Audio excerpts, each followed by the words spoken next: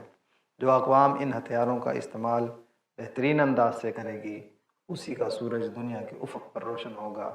اور باقی اقوام کو اپنی شناخت برقرار رکھنا بھی محال ہو جائے گا۔